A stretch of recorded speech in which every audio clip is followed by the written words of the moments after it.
ও জওয়ানেরা যুবকেরা ও মুরব্বিয়ান কামেরা ও সোনপুর এলাকা মানুষেরা পর্দানসীনা ধার্মিকা মা বোনেরা আম্মা জান আয়েশার ইতিহাস আমি আজকে একটু বলবো তার আগে বলি আম্মা জান ফাতেমা জাহরা রাদিয়াল্লাহু আনহার ওয়াকিয়া আম্মা জান ফাতেমা জাহরা রাদিয়াল্লাহু আনহা আমার নবী পাকের এতটা কাছে ছিলেন আম্মা জান ফাতেমা আমার নবী পাককে এতটা প্যার করতে আম্মা জান ফাতেমা আমার নবীকে এতটা ভালোবাসতে আব্বা জান আম্মা খাদিজা মারা যাওয়ার পরে আমার নবী আম্মা জান ফাতেমাকে পুরো মা এত কাছে রাখতেন ভালোবাসতেন এটা মহব্বত ফাতেমার ইতিহাস শুনেছেন তো আলীর সঙ্গে বিবাহ দিলেন লম্বা ইতিহাস নাও আম্মা জান ফাতেমা জাহরা রাদিয়াল্লাহু আনহা বড় হয়েছেন আল্লাহ নবী বিবাহ দেবেন পাত্র সংগ্রহ করছেন মদিনার মানুষেরা প্রস্তাব দিয়ে যান বিয়ের জন্য কিন্তু না আল্লাহর পক্ষ থেকে জিবরাইল আমিন এসে বলেন ইয়া রাসূলুল্লাহ হাবিবাল্লাহ হুজুর ফাতেমাকে আল্লাহ পাক আলীর সঙ্গে আসমানে বিবাহ পড়িয়ে দিয়েছে সুবহানাল্লাহ বলেন ইয়া রাসূলুল্লাহ ইয়া হাবিবাল্লাহ হুজুর আপনি জমিনে ফাতেমার সঙ্গে আলীর বিয়েটা পড়িয়ে দেন হুকুম দিচ্ছেন কে আল্লাহ জিবরাইল পাঠিয়ে অনেক লম্বা কথা হযরত আলী গরিব সাহাবী আলী রাদিয়াল্লাহু আনহুর সঙ্গে হযরত ফাতেমা রাদিয়াল্লাহু আনহার বিবাহ হবে আমার নবী জিজ্ঞাসা করছেন আলী বাবা দেনমোহর হিসাবে কিছু আছে ইয়া রাসূলুল্লাহ হাবিবাল্লাহ আমি আলীর কাছে এটা ঢাল এবং একটা তলোয়ার আছে ও আল্লাহ নবী আমি আলীর কাছে তেমন আর কিছু নাই আমার নবী বললেন আলী তলোয়ারটা রেখে ঢালটা মদিনার বাজারে বিক্রি করে দাও আল্লাহ নবী সাহাবী আলী রাদিয়াল্লাহু আনহু মদিনার বাজারে চলে যে আল্লাহ নবী কথা মতো ঢালটা বিক্রি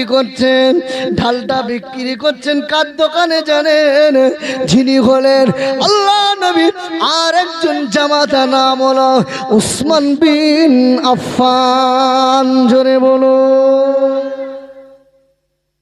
উসমান হুজুর জিজ্ঞাসা করছে আলী ঢাল বিক্রি কারণ আমার নবী ফাতেমার সঙ্গে বিয়ের জন্য ঢাল বিক্রি করতে বলেছে মানে উসমান রাদিয়াল্লাহু আনহু জামাই তো মানে ভাইরা ভাই সম্পর্ক কথা বোঝাতে পারছি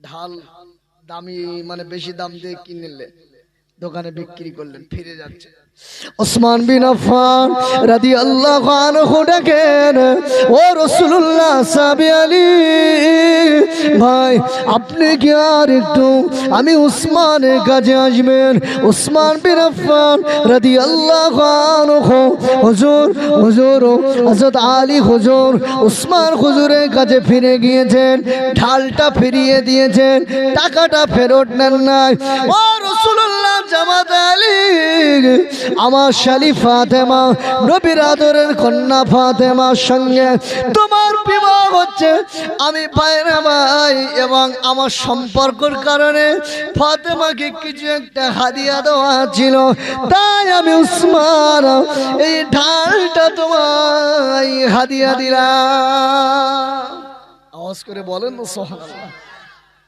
মনটা খুশি নিয়ে ফিরে এসেছেন লম্বা কথা বিবাহ হয়েছেন আল্লাহ নবী গোপনে আলীকে ডাকলেন আমাদের সমাজে বিবাহ হয় শ্বশুর বলে দিয়েছে মা জামাই যদি মেরেছে কিছু বলেছে শুধু এক কল ফোন করে দিবি কি দিবি জামাই যদি কিছু বলে, ফোন আছে না নাই, আব্বা মেরেছে, একা দল বল নিয়ে আসছে বিচার করতে। বুঝতে পারছেন না? আল্লাহ নবী হযরত আলী হুজুরকে ডাকলেন, ও বাবা আলী, আমি রাসূলুল্লাহ তোমাকে একটা কথা বলি। জি হ্যাঁ ইয়া রাসূলুল্লাহ। আমি আলীকে বলে, আল্লাহ নবী বললেন, বাবা আলী, তুমি কি জানো তোমার সঙ্গে আমার ফাতেমার বিবাহ দিয়েছি। ও বাবা আলী, আমার কলিজার টুকরাকে তোমার কাছে তুলে দিয়েছি বাবা। আমার ফাতেমাকে যেন কষ্ট দিও না, আমার ফাতেমাকে যেন দুঃখ দিও না বাবা আলী। আমি রাসূলুল্লাহ, আমার ফাতেমা কষ্ট পেলে আমি নবী কষ্ট পেয়ে যাব। আমার ফাতেমা দুঃখ পেলে আমি নবী দুঃখ পেয়ে যাব। আল্লাহ নবী আলীকে উপদেশ দিলেন, ফাতেমাকে নবী ডাকলেন, ও মা ফাতেমা, তুমি কি জানো মা, তোমার সঙ্গে আমার চাচাতো ভাই আলী ইবনে আবি তালেবের বিবাহ দিয়েছি। ও মা ফাতেমা, স্বামীর সঙ্গে বেয়াদবি করবে না মা। স্বামী যদি নারাজ হয়ে যায়, আল্লাহ নারাজ হয়ে যাবে। ময়দানে মাশারে আমি রাসূলুল্লাহ তোমার উপকার করব না। আল্লাহ নবী পরিষ্কার বার্তাটা ফাতেমাকেও শুনিয়ে দিয়েছেন, মা আলীর সঙ্গে বেয়াদবি করবে না, কোনো জায়েজ কাজে মনোমালিন্য করবে না মা। সংসার শুরু করো, দিন যায় সময় পার হয়ে যায়, বাড়িতে খাবার কিছু নাই। লম্বা কথা, হযরত আলী হুজুর যুদ্ধের ময়দানে চলে গিয়েছে আল্লাহ নবীর সঙ্গে যুদ্ধ করতে। ক্লান্ত শরীর, কষ্ট শরীর নিয়ে বাড়িতে এসেছেন। হযরত আলী এসে রাতে বেলাতে আম্মা জান ফাতেমাকে লক্ষ্য করে বললেন, ও হাসান হোসেনের আম্মা জান, ও নবী নন্দিনী ফাতেমা, আমি আলীকে একটু পানি দেবেন, পানি। আম্মা জান ফাতেমা দেখেন বাড়িতে পানি নাই, পানি আনতে গেছেন, এসে দেখেন হাসান হোসাইনের আব্বা ঘুমিয়ে পড়েছেন, হযরত আলী ঘুমিয়ে পড়েছেন। হযরত ফাতেমা চিন্তা করেন, আমি ফাতেমা যদি এই গভীর রাতে হাসান হোসাইনের আব্বা যুদ্ধ থেকে ফিরে এসেছেন, আমি ফাতেমা যদি ডাকি ঘুমের বাগাত ঘটে যায়, কষ্ট পেয়ে যায়, আল্লাহ নারাজ হয়ে যাবে। না না, ফাতেমা ডাকেন না, পানির গ্লাসটা নিয়ে সারা রাত অপেক্ষায় আছেন। জোরে বলুন। আমার মায়েরা, নবী বলেছেন মেয়েদের 4টি কাজ। নাম্বার 1 হলো ফরজ সালাত আদায় করা, রমজান শরীফে রোজা রাখা, পর্দার বিধানটা আদায় করা, স্বামীর খিদমত করা। স্বামীর খিদমত বর্তমান সমাজে কমেছে না বেড়েছে? কথা বলেন না কেন?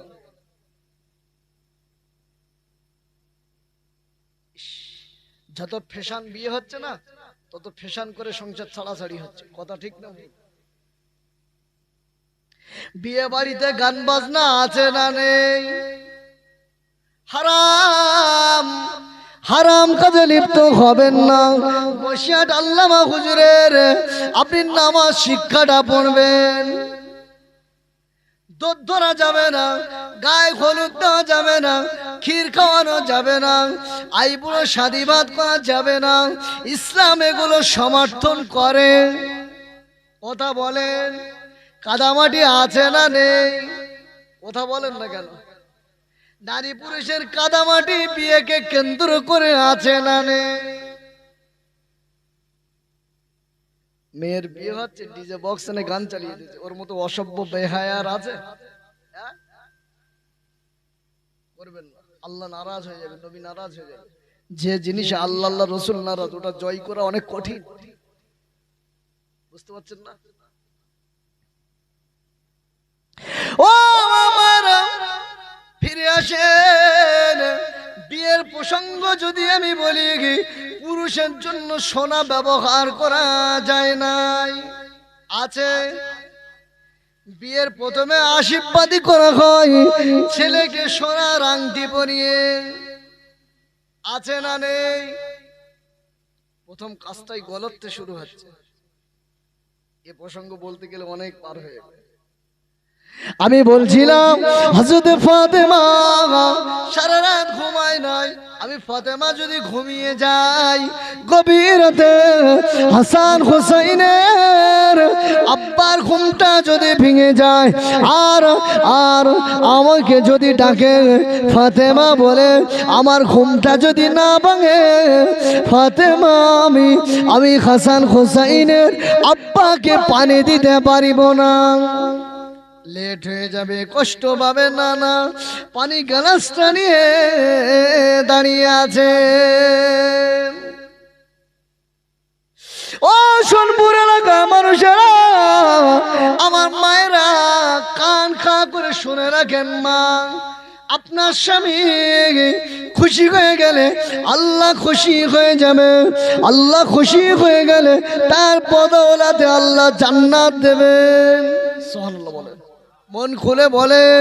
আম্মা জান আসিয়ার কথা জানেন? ফেরাউনের মতো স্বামীকে পেয়েছিল, জানেন? এত অত্যাচার করেছে, কটুবাক্য আওয়াজ করেছিল। বিচার করবে কে? ফয়সালা করবে কে?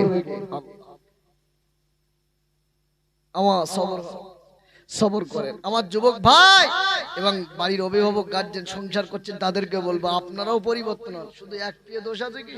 কথা বলে না কেন? হ্যাঁ, স্বামী স্ত্রী অশান্তি আছে, সালামের প্রচলন শুরু করেন। সালাম, একটু অশান্তি হয়েছে, বাড়িকে সালাম দেবেন, হেসে ফেলবে, এতে মহব্বত হয়ে যাবে। সুবহানাল্লাহ, মন খুলে বলেন। আম্মা জান আয়েশা বলেন, আল্লাহ নবী যতবার আমি আয়েশা চেষ্টা করেছি আমার নবীকে আগে সালাম দেওয়ার, না, প্রতিবারে আল্লাহ নবী আমি আয়েশাকে আগে সালাম দিয়েছে। হযরত আলী ঘুম ভাঙলেন, মদিনা মসজিদ থেকে আজানের আওয়াজ বেশি আসছেন। আজানটা দিচ্ছে কে জানেন? ওই হাবশী দেশের কালো বেলাল। আল্লাহ নবী কালো সাহাবী ফজরের আজান শুরু করে দিয়েছেন। আসসালাতু খায়রুম মিনান নাওম। হযরত বেলাল আজান দেন, ঘুম হইতে নামাজ উত্তম। সুবহানাল্লাহ বলেন, আওয়াজ করে বলেন। হযরত বেলালের আজান শুনে আল্লাহ নবী সাহাবী আলীর ঘুমটা ভেঙে গিয়েছে। আলী হুজুর উঠলেন। আলী হুজুর দেখেন ফাতেমা পানির গ্লাসটা নিয়ে দাঁড়িয়ে আছে। হযরত আলী অবাক হলেন, ফাতেমা কি ব্যাপার, রাত্রে ঘুমাও নাই? ফাতেমা মুস্কে হেসে বললেন, ও হাসান হোসেনের আব্বা জান, আপনি পানি চেয়েছিলেন, আমি আনতে লেট হয়ে গেছে, আমি এসে দেখি ঘুমিয়ে পড়েছে। আমি ফাতেমা যদি ঘুমাই আর রাতে যদি আপনার ঘুমটা পেয়ে যায়, পানি চান, আমি ফাতেমা যদি ঘুমিয়ে পড়ি, না, এজন্য করে আমি ফাতেমা পানি গ্লাসটা নিয়ে দাঁড়িয়ে আছি। হযরত আলী বলছেন, ফাতেমা সারা রাত অবাক হয়ে যাচ্ছে। হযরত আলী বলছেন, যাক নামাজ পড়ে আসি আমি। কিন্তু আলী হুজুর ভাবছেন, এই কথাটা কোনো কারণে যদি আমার রাসূলুল্লাহর কান পর্যন্ত পৌঁছে যায় যে ফাতেমা সারা রাত পানির গ্লাস নিয়ে অপেক্ষায় ঘুমায়নি, আমার নবী যদি আমাকে জিজ্ঞাসা করে, আলী কি ব্যাপার, আমি আলী আল্লাহর নবীকে কি বলবো? লজ্জিত হয়ে যাব, লজ্জিত হয়ে যাব। আলী এত খুশি হয়েছিলেন ফাতেমার জন্য, ওই জন্য দোয়া করেছিলেন, আল্লাহ ফাতেমার এর বদলা আমি আলী গরিব অসহায় কিভাবে প্রতিশোধ দেব না, আমি আলী দোয়া চাই আমার ফাতেমাকে জান্নাতের সরদারানি বানিয়ে দেন। মন খুলে বলেন, মন খুলে বলেন। আর এই দোয়ার বদৌলতে আল্লাহ ফাতেমাকে জান্নাতের সরদারানি হিসেবে কবুল করেছিলেন। মন খুলে বলুন। হযরত আলী দোয়াতে মদিনা মসজিদে নামাজ পড়তে গিয়েছে, মদিনা মসজিদ নববী শরীফে আল্লাহ নবী মদিনা মসজিদ নববীর ইমাম হযরত বেলাল রাদিয়াল্লাহু আনহু হলেন মদিনা মসজিদ নববীর মুয়াজ্জিন। হযরত বেলাল ইকামত দেন, আল্লাহ নবী ইমামতি করেন, হযরত বেলাল ইকামত দেন, আল্লাহ নবী নামাজ পড়ান। আল্লাহ নবী সাহাবী আলী ফজরের শেষ কাতারে যে দাঁড়িয়ে গেছে, আল্লাহ নবী নামাজ শেষ করে ওই দিনে হযরত আলী হুজুরকে খোঁজ করলেন, আলী কি আছো? আলী হুজুর মনে মনে ভাবছেন আমার বাড়ির পাশ দিয়ে আল্লাহ নবীর কোন সাহাবী হেঁটে হেঁটে যাচ্ছিল, আর আমার ফাতেমার কথাটা শুনে আল্লাহ নবীর কানে পৌঁছে দিয়েছেন। আলী হুজুর এমনটা ভাবছেন।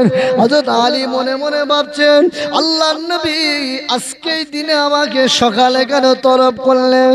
আলী হুজুর দাঁড়িয়ে লাব্বাইকা রাসূলুল্লাহ, হুজুর আমি আলী উপস্থিত। আল্লাহ নবী ওই দিনে বললেন বাবা আলী চলো চলো, আমি রাসূলুল্লাহ তোমার বাড়িতে যাব। এটা মনে খটকা লাগার কথা, ঠিক কিনা বলেন? রাত্রে এই হয়েছে, আল্লাহ নবী আজ সকালে আমি আলীকে তলব করে বলছি চলো তোমার বাড়ি। নবী হাঁটছেন, আলী হুজুর পিছনে পিছনে হাঁটছেন, শুধু চিন্তা করছেন কি ব্যাপার, নবী আমাকে এই কথাটা কি জেনে ফেললো? নবী কি জেনে গেছে? কোন সাহাবী আমার নবীকে কি বলে দিয়েছে? বাড়িতে যে ফাতেমাকে সালাম দিলেন, আম্মাজান ফাতেমাও ভাবছেন আব্বা এত সকাল সকাল কি ব্যাপার। ঘরে ঢুকেছেন, আম্মাজান ফাতেমাকে নবী জিজ্ঞাসা করছে ফাতেমা রাত্রে কি হয়েছে, আমি নবীকে খুলে বল। আম্মাজান কথা দিয়েছিলেন ফাতেমা এই যে দাঁড়িয়ে থাকার ব্যাপারটা আমি আমার আব্বাকে বলবো না। সুবহানাল্লাহ বলেন, মন খুলে বলেন। স্বামীর ইজ্জতকে বাঁচানোর জন্য বর্তমান সমাজে কিছু স্ত্রী আছে স্বামীর ইজ্জত বাড়ায় না কমায়, কথা বলে না কেন? কিচ্ছু হলে ফোন করে মার কাছে বলতাম তো জামাই এই করেছে, আছে না নেই? আর কিছু পুরুষও আছে যারা স্বামী স্ত্রী কিচ্ছু ইয়েও ওর মা বাপের কাছে আত্মীয়র কাছে বলে না, এগুলো করবেন না। এই ইজ্জতটা আপনি বলছেন রাগের বয়সে খুব মনে করছেন ভালো হচ্ছে না, মানুষের মাইন্ড আপনার আত্মীয় স্বজনের মাইন্ড আর খারাপ হচ্ছে, করবেন না। স্বামী স্ত্রীর মধ্যে ঝামেলা অশান্তি হতে পারে, ঠিক কিনা বলেন? স্বাভাবিক হওয়াটা। আল্লাহ নবী জিজ্ঞাসা করছে ফাতেমা কি হয়েছে? ফাতেমা বলছে, আলী হুজুর মাথাটা নিচু করে দাঁড়িয়ে আছে। আলী, আল্লাহ নবী ওই দিনে হযরত আলী রাদিয়াল্লাহু আনহু হুজুরকে কাছে টেনে নিয়ে বললেন আলী মন খারাপ করো না বাবা, আমি রাসূলুল্লাহ সুসংবাদ নিয়ে এসেছি। জোরে বলুন, আওয়াজ করে বলেন তাকবীর দেন, নারায়ে তাকবীর, আওয়াজ করে বলেন নারায়ে তাকবীর, নারে তাকবীর। ও বাবা আলী, আমি রাসূলুল্লাহ আজকে দিনে সুসংবাদ নিয়ে এসেছি।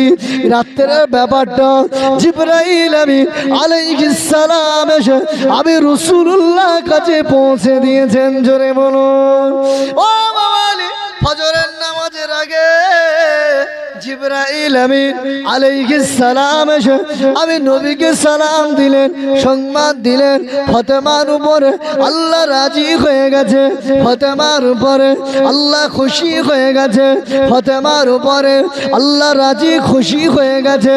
আলীর দোয়া ফাতেমার জন্য কবুল হয়ে গেছে। ইয়া রাসূলুল্লাহ, ইয়া হাবিবাল্লাহ, হুজুর আপনি ফাতেমাকে আলীকে সংবাদটা দিয়ে দেন, আলীর দোয়া আজকে দিনে কবুল হয়ে গেছে ফাতেমার জন্য। ইয়া রাসূলুল্লাহ গে, ইয়া হাবিবাল্লাহ, ফাতেমাকে আল্লাহ জান্নাতের রানী বানিয়েছে। জোরে বলেন না সুবহানাল্লাহ। ও জওয়ানেরা, যুবকেরা, মুরব্বিয়ান কামেরা।